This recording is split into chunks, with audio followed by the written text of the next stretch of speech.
Well, we live in a world where everyone is really trying their best to prove themselves, right? And if you just scroll through LinkedIn sometime, you'll see people's jobs and the way to describe them, and you'll see their long titles that oftentimes seem made up, but it seems like they're somehow trying to save the world, aren't they, in their job? And you're going, man. But if you read through the description of what they actually do, they just manage a spreadsheet, and they're just sitting there drinking coffee. But we live in this world, this culture, that's all about climbing the ladder. It's really characterized by this cutthroat survival mentality that we have of striving to get to the next, to the best, the better things somehow at all cost, right? But here's the thing about the kingdom of God, is that the way up is actually down. And no clearer is this a picture for us to understand than here in the book of Esther and this story between two men. One who's building his resume all about himself, building all this kind of stuff. The other who's building his character. And one we're going to find rises and one falls. And this morning, because the Lord's been working on me, so I hope that he'll do the same for you, I hope we'll all have our toes stepped on a little bit because we need him to do that, and that's what the word does for us. So good morning. My name's Hunter Upton. I am one of the pastors here at our South Haven campus of Get Well Church. Glad that you've carved out time to be with us, whether you're here in the room or you're joining us online, however, wherever, glad that you are here. But we are in the second week of our series walking through the book of Esther. And last week, Pastor Jonathan shared for us 3 important life lessons that we learned from chapter 1 and just the beginning of chapter 2. But looking at what are these lessons spiritually, practically, and gospel-centered that we need to learn about the consequences of reckless decisions. And so if you weren't here, I'd encourage you to go back and go online to youtube.com/GetWellChurch South Haven. You can find that message and others there, but would encourage you to do that. But today, we're going to be finding ourselves wrestling with some new characters. In Esther chapter 2, we meet Mordecai. Mordecai is this Jewish man. He's living in exile in Persia. He's actually raising his younger cousin named Esther. Her parents have died, and so here's Mordecai. He's her guardian, her mentor, her biggest cheerleader, if you will, supporter, all rolled into one here. And so through a series of events that really only the Lord could have woven together, Esther becomes queen. She's chosen to be the new queen after Vashti has been banished from the king's presence.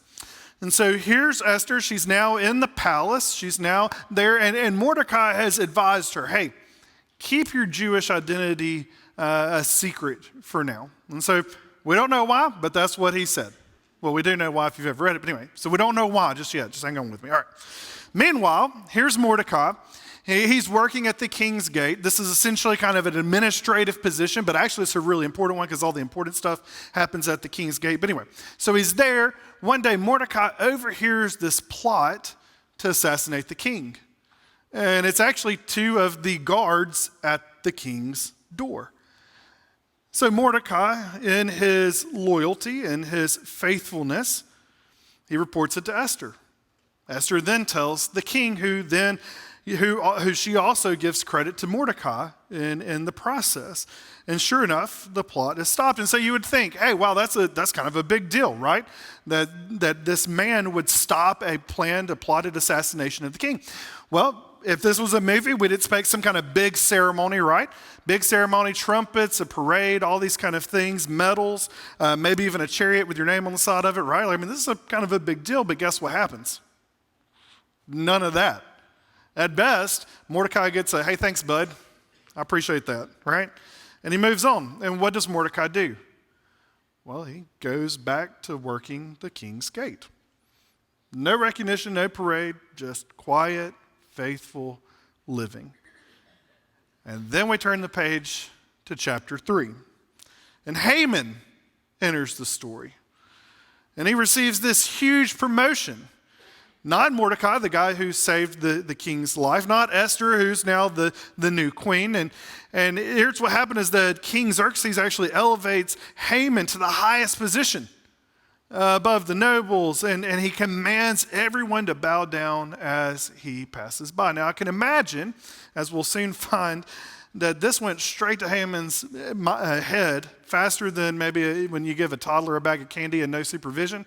Like he was going to have a filled day with this. All right, so let's pick up Esther chapter 3. We're going to pick up in verse 1. After these events, King Xerxes honored Haman, son of Hammedatha, the Agathite, elevating him and giving him a seat of honor higher than that of all the other nobles. All the royal officials at the king's gate knelt down and paid honor to Haman, for the king had commanded this concerning him. But Mordecai would not kneel down or pay him honor. Then the royal officials at the king's gate asked Mordecai, "Why do you disobey the king's command?" Day after day they spoke to him, but he refused to comply. Therefore they told Haman about it to see whether Mordecai's behavior would be tolerated, for he had told them he was a Jew. When Haman saw that Mordecai would not kneel down or pay him honor, he was enraged. Yet having learned who Mordecai's people were, he scorned the idea of killing only Mordecai.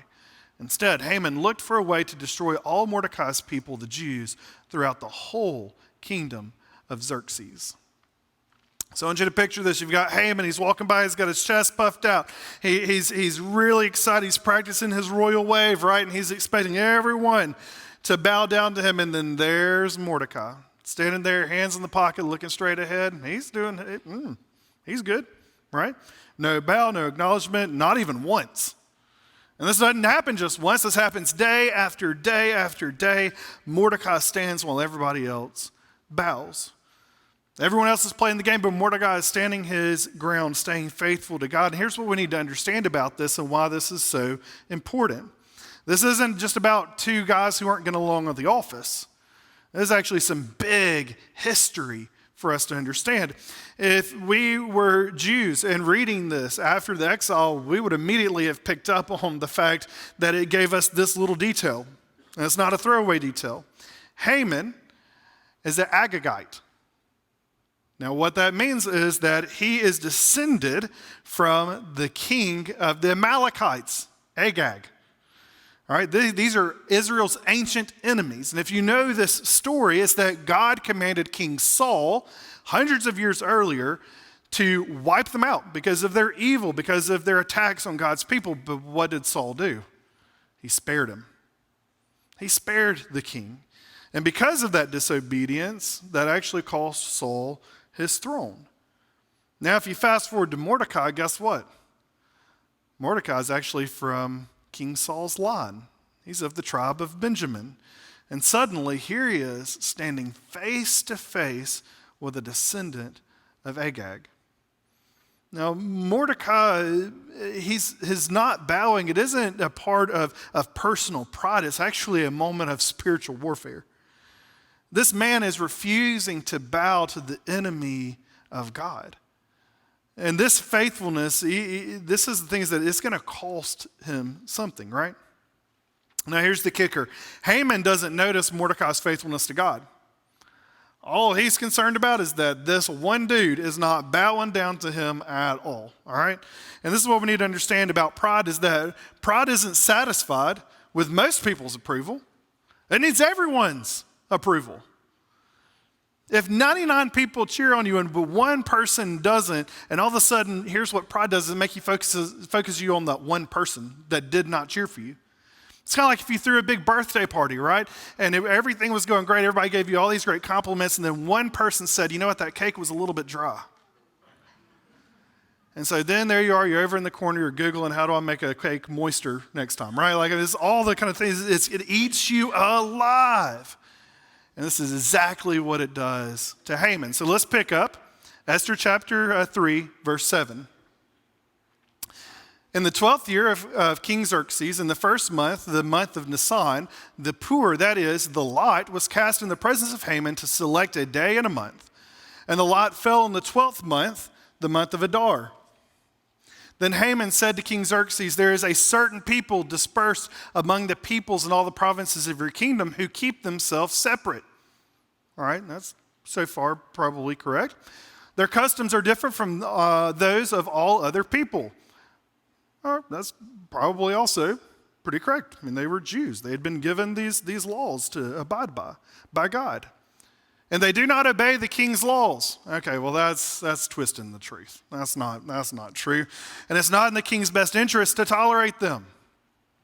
If it pleases the king, let a decree be issued to destroy them. And I will give 10,000 talents of silver. Do y'all know how much? That's a lot of money. Like, there's no way this dude's got that much money. 10,000 talents of silver to the king's administrators for the royal treasury. So the king took his signet ring from his finger and gave it to Haman, son of Hammedatha, the Agagite, the enemy of the Jews. Keep the money, the king said to Haman, and do with the people as you please. Then on the 13th day of the first month, the royal secretaries were summoned. They read out in the script of each province and in the language of each people all Haman's orders to the king's satraps, the governors of the various provinces, and the nobles of the various peoples. These were written in the name of King Xerxes himself and sealed with his own ring. Dispatches were sent by couriers to all the king's provinces with the order to destroy, kill, and annihilate all the Jews, young and old, women and children, on a single day, the 13th day of the 12th month, the month of Adar, and to plunder their goods. A copy of the text of the edict was to be issued as law in every province and made known to the people of every nationality so they would be ready for that day. The couriers went out, spurred on by the king's command, and the edict was issued in the citadel of Susa. The king and Haman sat down to drink, but the city of Susa was bewildered. In a matter of days, pride in Haman has spread like a wildfire. It's eaten him alive. And it's moved from just a personal offense to all of a sudden we're talking about mass murder. We're talking about genocide of an entire people.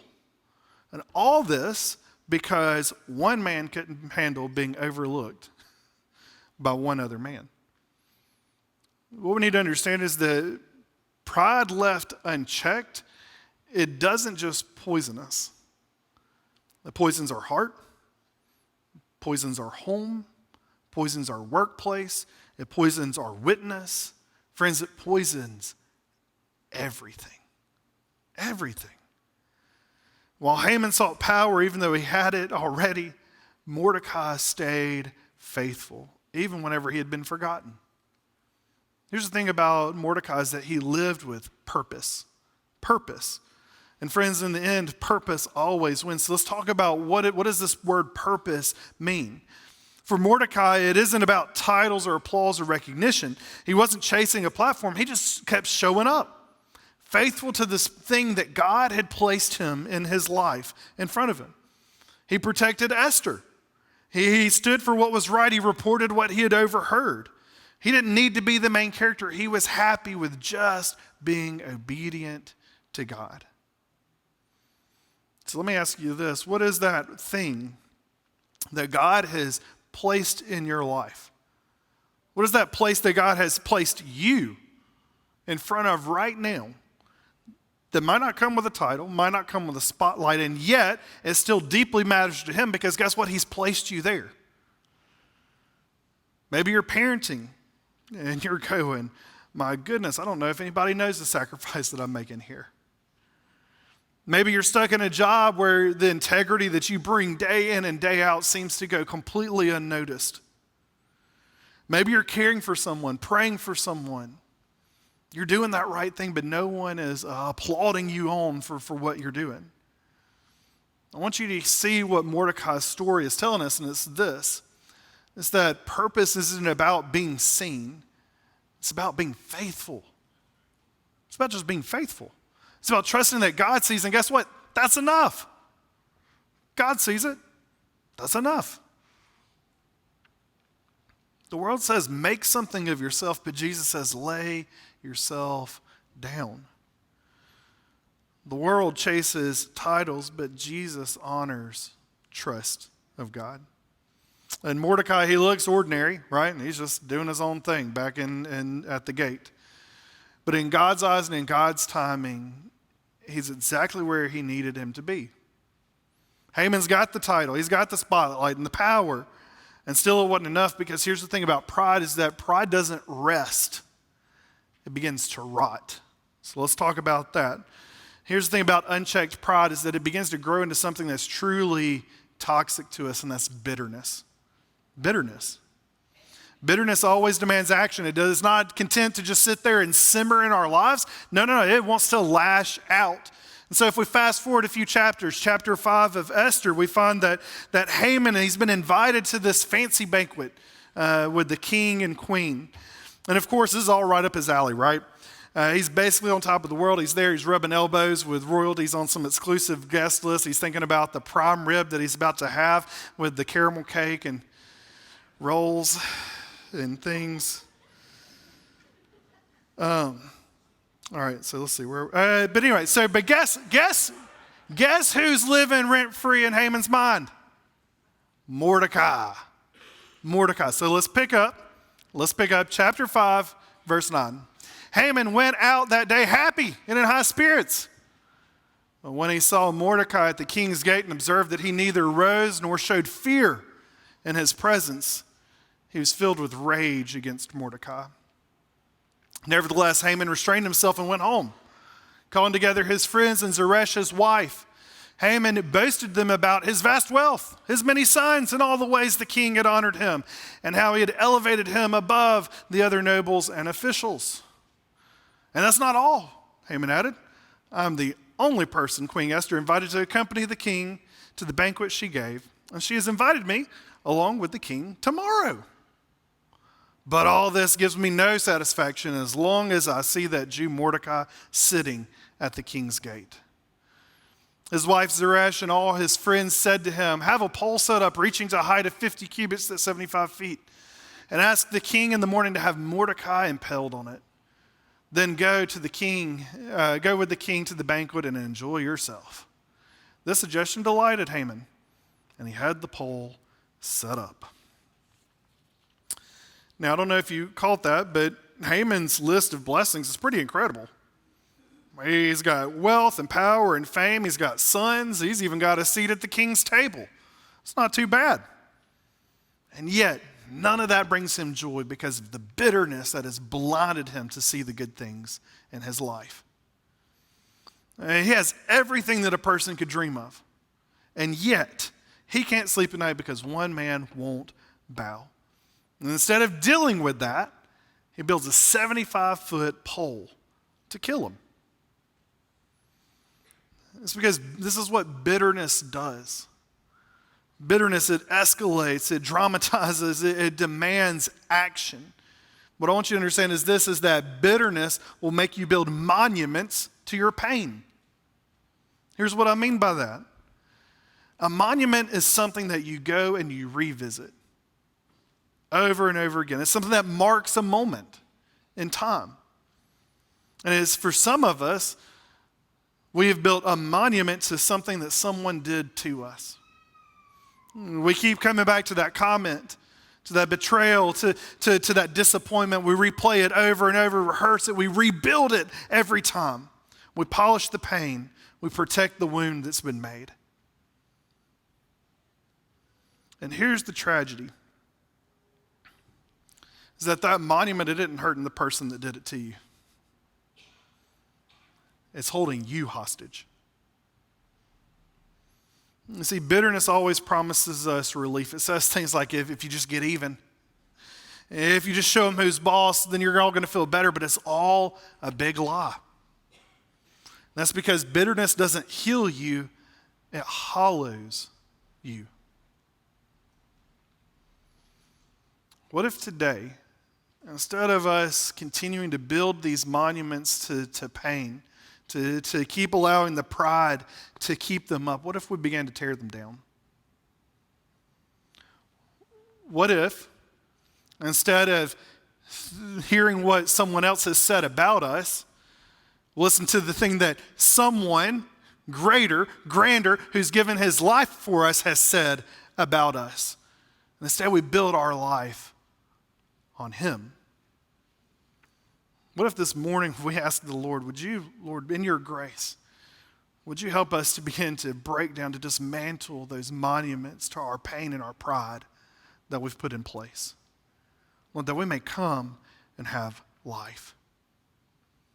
And so while Haman is hammering together this sharpened stake for Mordecai, And he thinks that he's sealing his enemy's fate here. Guess what? God's got a bigger, better plan that's already been set in motion. And spoiler alert, it's not the one that Haman thinks is the plan, just in case you were wondering. See, because here's the thing is that God sees what we can't see. And he's working all the time, even whenever we don't acknowledge it or know it, even on nights when we think that nothing's happening. And in this next part of the story, God's providence takes center stage. So let's read at the beginning of chapter 6, verse 1. That night, the king could not sleep. So he ordered the book of the Chronicles, the record of his reign, to be brought in and read to him. It was found recorded there that Mordecai had exposed Bigthana and Teresh, two of the king's officers who guarded the doorway, who had conspired to assassinate King Xerxes. What honor and recognition has Mordecai received for this? The king asked. Nothing has been done for him, his attendants answered. So imagine that. Just so happened the king couldn't sleep. Just so happened that instead of taking a walk or, binge watching something or counting sheep, what's he do? Hey, I'd love a history of my reign to be read to me, right? Man, what a head this guy's got on it. And just so happens that he just happens to read the story of Mordecai saving his life. It's because there are no coincidences. No coincidences. God's fingers are all over this story. Because when God wants to elevate someone for his purpose, nothing at all, no amount of being overlooked can stop it. You see, you don't have to chase honor when you're living with purpose. God knows how to honor you, to bring honor to the faithful. That's what he does. Sometimes it happens in this life, but it always, almost certainly, absolutely will happen in the life to come in heaven.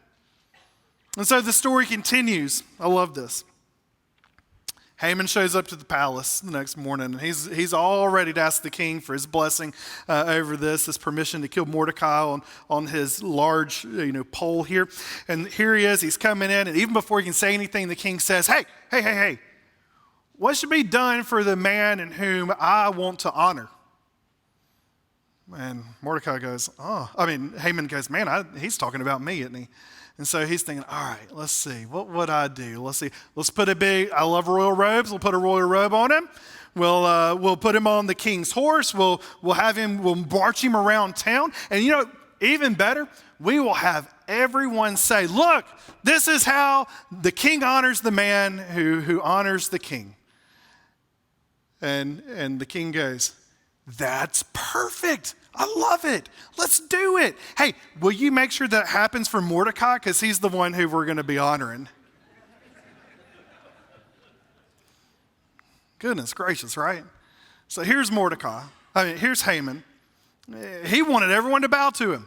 That was what he desired. And now he's having to be the one who's leading the parade for the guy who he hated the most in this entire world. That's this beautiful moment of God's justice and God's providence just colliding together. Because here's what happens. That in God's time and in God's way, the proud are brought low and the humble are lifted up. And this doesn't happen by force. It happens by the invisible hand of God who's there and orchestrating the story. Sometimes it feels like our faithfulness goes unnoticed. You're doing the right thing, you're standing your ground, you're trusting God, and it feels like no one cares. But guess what? In God's time and in God's way, he lifts up those who stay faithful even when no one's watching. Mordecai's story actually points us to one that's greater. One where someone would lay down his rights, his recognition, his power, and that's Jesus Christ.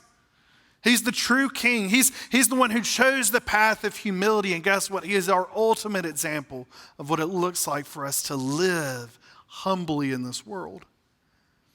Jesus was overlooked and rejected and mocked. He didn't ask to be served, but instead he came to serve and to give his life as a ransom for many. And guess what? Scripture tells us, and we know it to be true, that because of his faithfulness, God has raised him up Jesus is seated on the throne of heaven, reigning over the kingdom of God. So the question today isn't how can I get more recognition, it's how can I stay faithful when there's no one around me applauding me or lifting me up. And friends, I want you to understand this, is that when God writes your story, no detail is wasted. No detail is wasted. No act of obedience goes unseen, and in exactly the right time, in exactly the right way, all in Him, He will lift you up. I want you to hear this. I think that every one of us is looking for someone or something to tell us that we're okay. We're looking for validation all the time. We want something to say, you know what, you matter, you're right, you did it, good job. But if it's not God's love, if it's not the acceptance of Christ in our life, then it's going to be something else that's telling us that. Our career, our success, our family, our approval, our reputation, we're going to look to those things, and the problem with all of those things is that they will eventually crush us under the weight of trying to keep that up. Every single time. Only Jesus' approval will ever completely and 100% satisfy this longing in your soul. We can go and try to find it in all these other places. Dirty wells, dirty cisterns that we create for ourselves, but they will all be dirty sources. Instead, the living water, the living Son of God, looks to you, and He's the only one who can say, you know what? I know you fully, and I love you fully. It's only in Jesus. And so my prayer for us today is, whether we realize it or not, that truly is the deepest longing of our soul. I pray that this morning we will even more desire to drink from His well, His stream, instead of anything else. That we would humble ourselves before God, that He would be able to lift us up. And so today we've looked at these two different men on two very different roads. You've got Haman, who grabs for power. He demands respect. He builds monuments to his pride. And guess what? He falls really hard. The story's going to go on to tell us that Haman meets the end that he had in mind for Mordecai. Whew. And then you've got the other man, Mordecai, living quietly, faithfully, forgotten by people, but he was never forgotten by God. And in God's time, He lifted him up. And so today, would we choose the path of humility as Mordecai and as Jesus have shown us? The way to greatness, it isn't up, but it's instead to lower ourselves. Lay down our rights. Instead of being served, serve others. About staying faithfully low so that God can lift us up in His time. And what does this look like practically? Well, I want to give you 3 ways to live the way up is down. The first is this, is to choose faithfulness over visibility. Like Mordecai, just be faithful where you are. God has placed you there, even if no one is seeing you. Be faithful. You may not get the credit, you may not get the applause, but guess what? God sees. He sees all things. So whether it's parenting or leading or caregiving or showing up to work or praying for someone who doesn't even know it, God sees those quiet things and He honors them.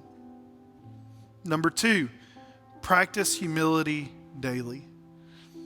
Every morning, what would it look like for us to say, God, where is it that you want me to lay down my life today? This could be a radical thing like letting someone else take credit instead of grabbing for it yourself.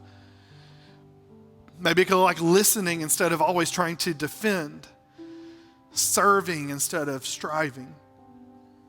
And I want you to know this, is that it's more important to be right with God than to win an argument and be right in it. What would it look like for us to practice humility daily? And finally, number 3 is this, is to release the bitterness that you've been carrying. Bitterness is heavy. Bitterness will rot us. It will hollow us out. What we need to ask is, what is this monument that I might still be hanging on to? Is there a wound that I have built my identity around? And what I want you to do is I just want you to bring it to Jesus.